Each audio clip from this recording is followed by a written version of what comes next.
ദില്ലിയിലെ കോൺഗ്രസ് സ്ഥാനാർത്ഥി നിർണയ ചർച്ചകൾ കൂടുതൽ പൊട്ടിത്തെറിയിലേക്ക്. ക്ഷുഭിതരായും ചേരിതിരിഞ്ഞും ഇരു നേതാക്കളും ഉമ്മൻചാണ്ടിയും സുധീരനും. വിശദാംശങ്ങൾ ദില്ലിയിൽ നിന്നും സന്തോഷ് സർലിംഗ് നൽകും. സന്തോഷ്, സോണിയാഗാന്ധിയും ഉമ്മൻചാണ്ടിയുമായുള്ള കൂടിക്കാഴ്ച തുടരുകയാണോ? നേതാക്കൾ കടുത്ത നിലപാടിൽ ഉറച്ചു നിൽക്കുകയാണോ? ഏതൊക്കെ കാര്യങ്ങളാണ് മണ്ഡലങ്ങൾ സംബന്ധിച്ചുമൊക്കെ നേതാക്കൾ മുന്നോട്ട് വയ്ക്കുന്ന വാദഗതികൾ? പ്രജീഷ്, തർക്കപരിഹാരത്തിനായി അടിയന്തര സ്ക്രീനിംഗ് കമ്മിറ്റി യോഗം അല്പസമയം മുമ്പ് ഇവിടെ രാഹുൽ ഗാന്ധിയുടെ GRGയിലെ 15-ാം നമ്പർ ഓഫീസിൽ ആരംഭിച്ചു. ഈ സ്ക്രീനിംഗ് കമ്മിറ്റി യോഗത്തിന് മുമ്പായി കേരള ഹൗസിൽ വെച്ച് ചില നാടകീയ സംഭവങ്ങൾ അരങ്ങേറി. AI ഗ്രൂപ്പുകൾ വിവിധ ഗ്രൂപ്പ് യോഗം ചേർന്നു. അതിനുശേഷം ചില ഒത്തുതീർപ്പ് ഫോർമുലകളുമായി രമേശ് ചെന്നിത്തല BM സുധീരന്റെ കേരള ഹൗസിലെ മുറിയിലെത്തി ചില ചർച്ചകൾ നടത്തി. പക്ഷേ BM സുധീരൻ വളരെ ക്ഷുഭിതനായാണ് പെരുമാറിയെന്നാണ് ഒപ്പമുണ്ടായിരുന്ന ചില നേതാക്കൾ തന്നെ അറിയിക്കുന്നത്. വിട്ടുവീഴ്ചയ്ക്കോ ഒത്തുതീർപ്പ് ഫോർമുലകൾക്കോ താൻ തയ്യാറല്ല എന്ന് സുധീരൻ വളരെ വ്യക്തമായി തന്നെ രമേശ് ചെന്നിത്തലയെ അറിയിച്ചു. ആ സാഹചര്യത്തിൽ AI ഗ്രൂപ്പുകളും ഇക്കാര്യത്തിൽ ഒരു ഒത്തുതീർപ്പിന് തയ്യാറല്ല. പാനൽ തന്നെ കേന്ദ്ര കമ്മിറ്റിക്ക് പോകട്ടെ എന്നാണ് നിശ്ചയിച്ചിരിക്കുന്നത്. നേരത്തെ പാനൽ നിശ്ചയിക്കാൻ തീരുമാനിച്ചിരുന്നതാണ്. പക്ഷേ ഇന്നലത്തെ നിർണായകമായ ചില ചർച്ചകളിൽ ചില സീറ്റുകളിൽ അങ്ങോട്ടും ഇങ്ങോട്ടും മാറ്റം വരുത്തിക്കൊണ്ട് ഒത്തുതീർപ്പാകാം എന്ന് തീരുമാനിച്ചിരുന്നു. പക്ഷേ ഇന്ന് രാവിലെ നടന്ന ഈ സംഭവ വികാസങ്ങളുടെ പശ്ചാത്തലത്തിൽ ഒരു തരത്തിലുള്ള മാറ്റവും ഉണ്ടാകില്ല. മുൻ നിശ്ചയപ്രകാരം മന്ത്രിമാർ മത്സരിക്കുന്ന മണ്ഡലങ്ങളിലടക്കം 7ഓളം സീറ്റുകളിൽ പാനൽ തന്നെ നിശ്ചയിച്ച് തെരഞ്ഞെടുപ്പ് സമിതിക്ക് കൈമാറും.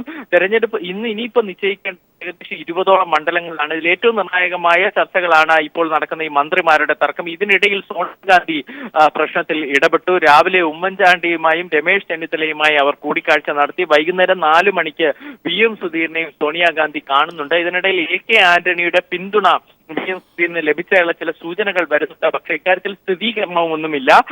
കേന്ദ്ര തെരഞ്ഞെടുപ്പ് സമിതിയിലാകട്ടെ രാഹുൽ ഗാന്ധിയുടെ പിന്തുണ ആർജിക്കാം എന്നാണ് BM സുധീരനും കരുതുന്നത്. അതുകൊണ്ട് തന്നെയാണ് ഈ മന്ത്രിമാരെ മാറ്റുന്ന കാര്യത്തിൽ ഒരു വിട്ടുവീഴ്ചയും തയ്യാറാകാത്തത്. BM സുധീരൻ മുന്നോട്ട് വയ്ക്കുന്നത് മന്ത്രിമാർ മത്സരിച്ചാൽ വിജയിക്കും എന്ന വാദം അംഗീകരിക്കും. പക്ഷെ ബാക്കിയുള്ള 82 മണ്ഡലങ്ങളുടെ അവസ്ഥ ഘടകകക്ഷികൾ മത്സരിക്കുന്ന മണ്ഡലങ്ങളിലടക്കം പരാജയം ഏറ്റുവാങ്ങേണ്ടി വരും. കാരണം ഇവർ മത്സരിക്കുന്നത് ഒരു മോശപ്പെട്ട പ്രതിച്ഛായ പാർട്ടിക്ക് നൽകും എന്നാണ് സുധീറിന്റെ നിലപാട്. എന്നാൽ ഇത് AI ഗ്രൂപ്പുകൾ തള്ളിക്കളയുന്നില്ല. പക്ഷെ ഇന്ന് നടക്കുന്ന യോഗത്തിൽ എന്തായാലും ഒരു ഒത്തുതീർപ്പുണ്ടാവില്ല. പകരം ഈ തർക്ക മണ്ഡലങ്ങളിലെല്ലാം പാനൽ നിശ്ചയിച്ച് തെരഞ്ഞെടുപ്പ് സമിതിയിലേക്ക് വിടും. അന്തിമ തീരുമാനം തെരഞ്ഞെടുപ്പ് സമിതിയുടേത് മാത്രമാകും.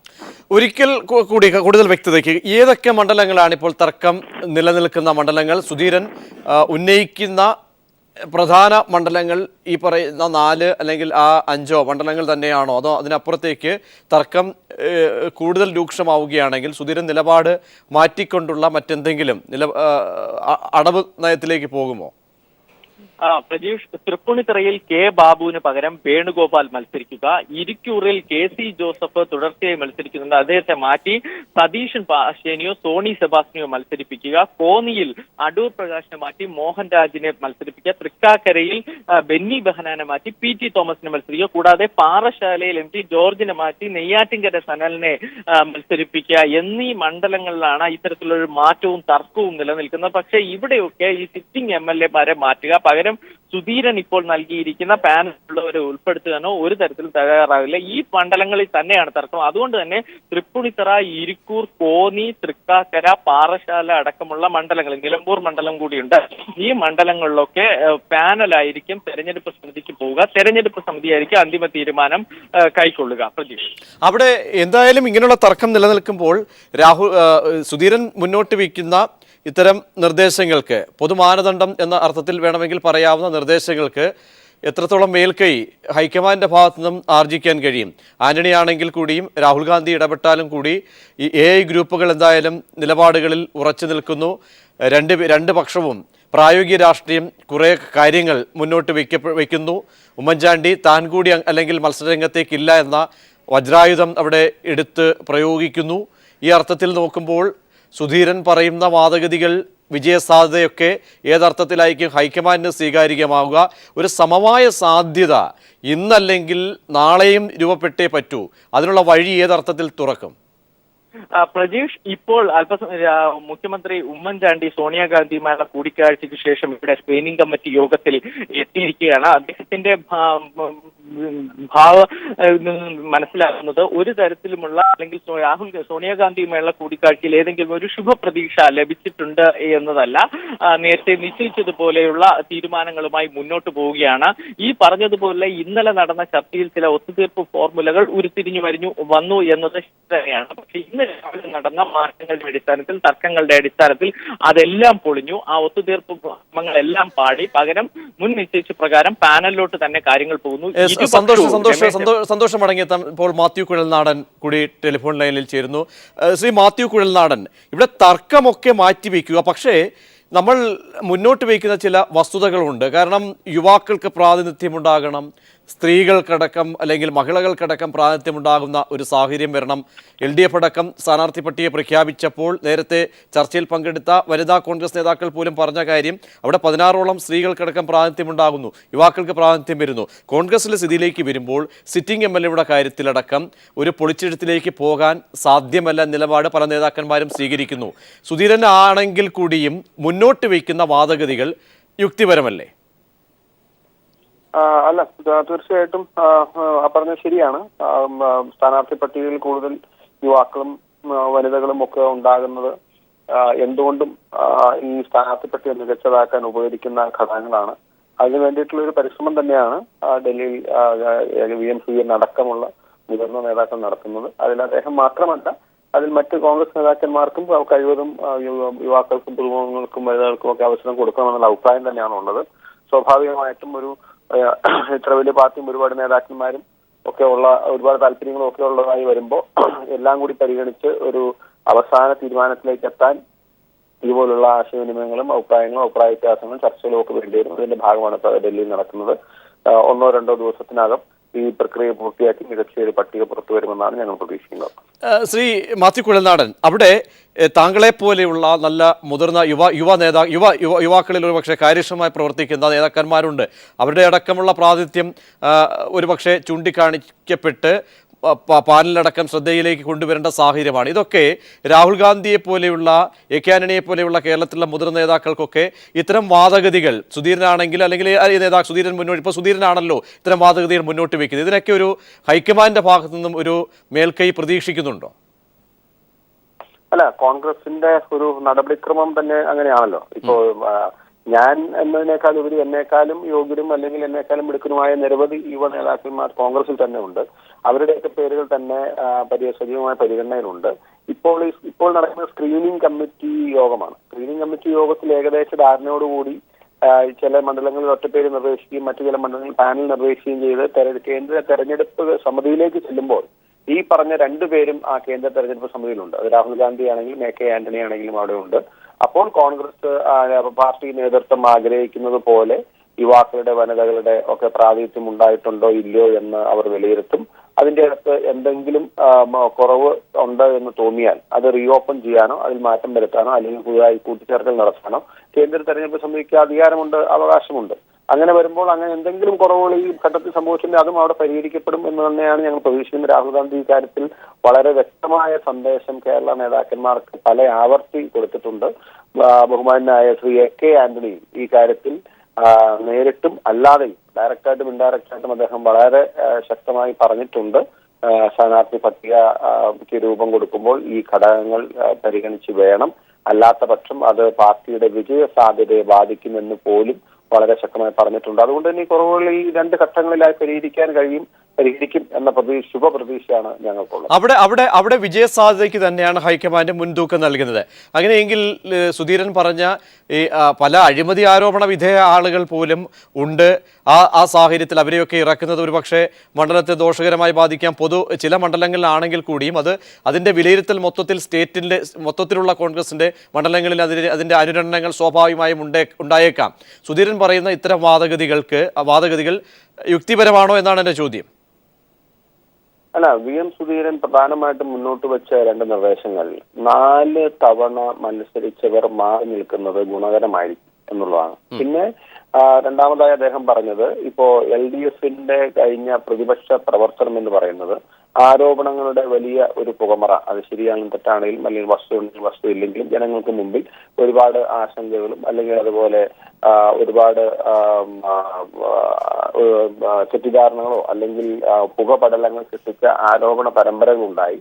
അത് തീർത്തും കണ്ടില്ലെന്നടിച്ചോ അല്ലെങ്കിൽ ഇല്ലെന്ന് കണക്കുകൂട്ടിയോ ഒരു തെരഞ്ഞെടുപ്പിനെ മുന്നോട്ട് പോകാൻ കഴിയില്ല. അപ്പൊ അങ്ങനെ വരുമ്പോൾ ഒരുപക്ഷെ അതിന്റെ താരെങ്കിലുമൊക്കെ മാറി നിന്നാലും പാർട്ടിയുടെ താല്പര്യത്തേക്ക് മാറി നിന്നാലും തെറ്റില്ല എന്നുള്ളൊരു അഭിപ്രായം അദ്ദേഹം രേഖപ്പെടുത്തിയിട്ടുണ്ടാവും. അത് ഞാൻ പറഞ്ഞല്ലോ, അതിപ്പോ അതിന്റെ വ്യക്തികളെ കേന്ദ്രീകരിച്ചുള്ള ഒരു ചർച്ചയല്ലാതെ അത് പൊതുവെ സ്ഥാനാർത്ഥി പട്ടികയ്ക്ക് ഒരു മികച്ച ഒരു അംഗീകാരം കിട്ടുക എന്ന ലക്ഷ്യത്തോടു കൂടി KPCC അധ്യക്ഷൻ മുന്നോട്ട് വെച്ച നിർദ്ദേശമാണ്. അതും ഹൈക്കമാൻഡിന്റെ പരിഗണനയിലുണ്ട്. ഒരുപക്ഷെ സിറ്റിംഗ് വിജയ സാധ്യത എന്ന് പറയുമ്പോൾ സിറ്റിംഗ് MLA-മാർക്ക് മാത്രമാണ് വിജയ സാധ്യത എന്ന് ഒരിക്കലും ആ നിലയിൽ ഒരു ഇത് ചർച്ച ഉണ്ടാകുന്നതിന് യോജിക്കാൻ കഴിയില്ല. പുതുമുഖങ്ങൾ, മികച്ച ജനസ്വീകാര്യതയുള്ള, ജനങ്ങൾ ആഗ്രഹിക്കുന്ന അല്ലെങ്കിൽ ജനങ്ങൾക്ക് താല്പര്യമുള്ള നല്ല പ്രവൃത്തി പരിചയവും അതുപോലെ തന്നെ കഴിവ് തെളിയിച്ചിട്ടുള്ള നിരവധിയായ ചെറുപ്പക്കാരുടെ നല്ലൊരു നിര കോൺഗ്രസിലുണ്ട്. അവർക്കൊക്കെ സീറ്റ് കൊടുക്കുമ്പോഴും മികച്ച വിജയസാധ്യതയാണ് അതിന് പിന്നിലും ഉള്ളത്.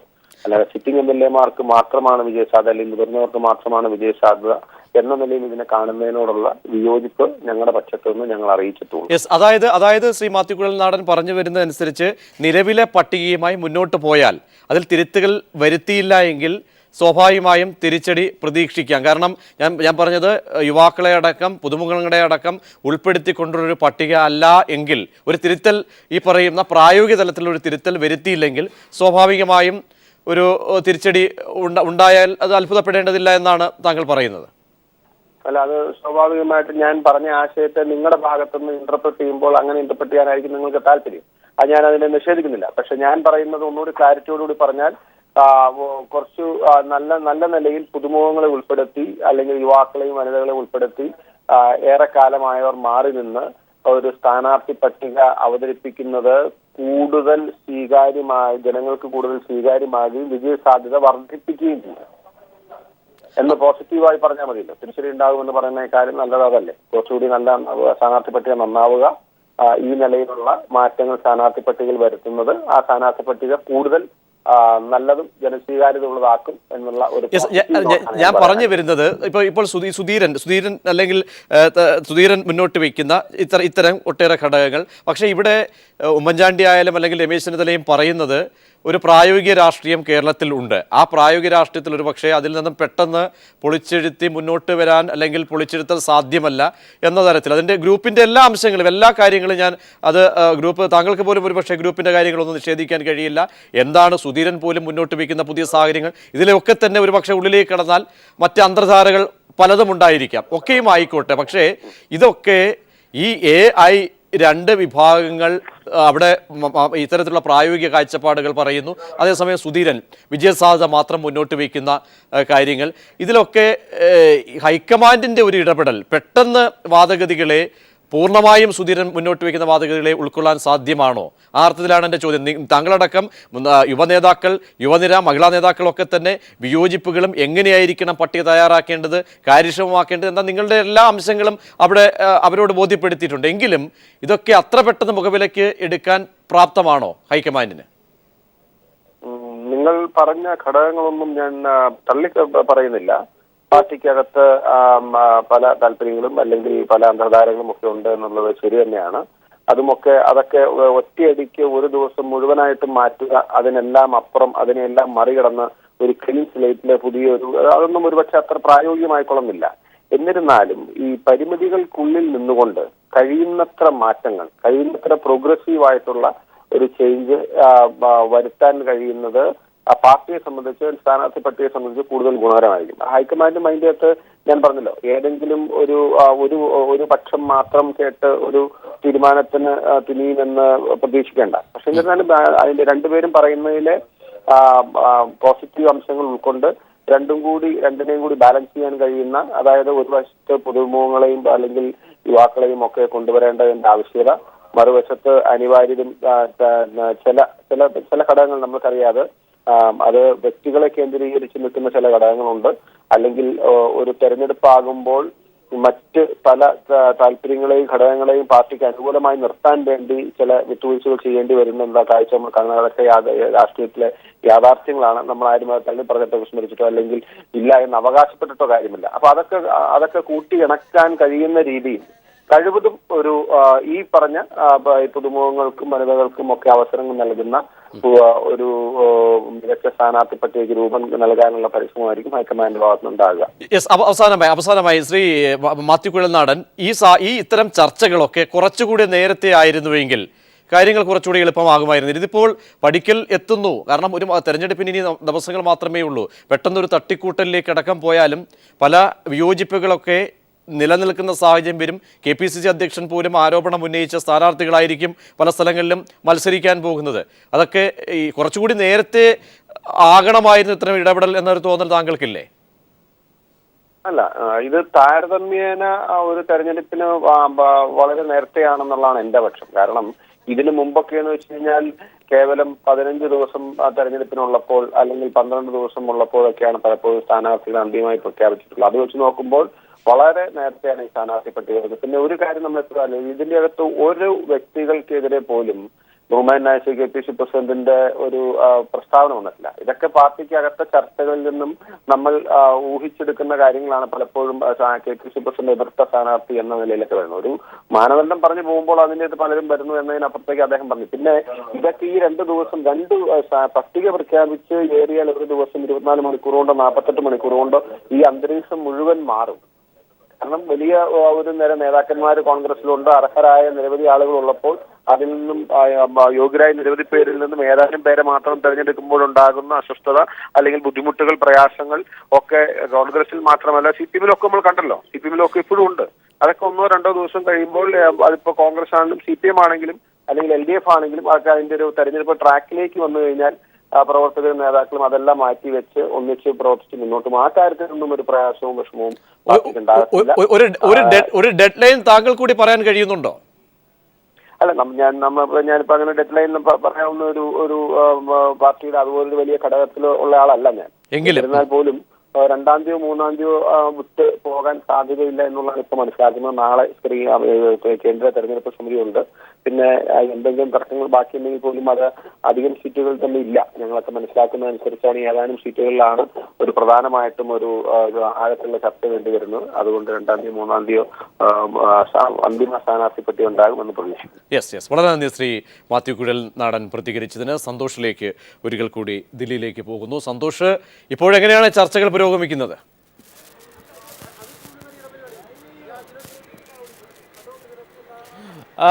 പ്രജീഷ്, മുഖ്യമന്ത്രി അല്പസമയത്തിന് മുമ്പ് സ്ക്രീനിംഗ് കമ്മിറ്റി യോഗത്തിലേക്ക് എത്തി. അദ്ദേഹം സോണിയാഗാന്ധിയെ കാണുന്നതിനാൽ ആദ്യഘട്ട ചർച്ചകൾക്കൊന്നും ഉണ്ടായിരുന്നില്ല. എന്തായാലും നേതാക്കൾ പ്രതീക്ഷിക്കുന്നത് രമേശ് ചെന്നിത്തലയും VM സുധീരനും ഉമ്മൻചാണ്ടിയും ഒപ്പം ഇരുന്നാൽ ഒരു പാനൽ തയ്യാറാക്കാൻ കഴിയും എന്നതാണ്. എന്തായാലും ഇരുവരും നേരത്തെയുള്ള നിലപാടുകളിൽ വിട്ടുവീഴ്ചയൊന്നും ചെയ്തിട്ടില്ല. അതുകൊണ്ട് തന്നെ പ്രശ്നം തണുത്തുവന്നോ, ഏതെങ്കിലും ഫോർമുലയിലൂടെ കാര്യങ്ങൾ ഒത്തുതീർപ്പിലെത്താമോ എന്ന പ്രതീക്ഷ ഇപ്പോഴും സ്ക്രീനിംഗ് കമ്മിറ്റി യോഗത്തിന് ഇല്ല. ഏകദേശം 7ഓളം സീറ്റുകളിലെങ്കിലും സ്ക്രീനിംഗ് കമ്മിറ്റി ഒരു പാനൽ തയ്യാറാക്കുമ്പോൾ ഏറ്റവും പ്രധാനപ്പെട്ട തർക്കമുള്ള തൃപ്പൂണിത്തറ, കോന്നി, KC ജോസഫിൻ്റെ ഇരിക്കൂർ, തൃക്കാക്കര തുടങ്ങിയ മണ്ഡലങ്ങളിലൊക്കെ കൃത്യമായ പാനൽ ഉണ്ടാകും. ഇതിലൊക്കെ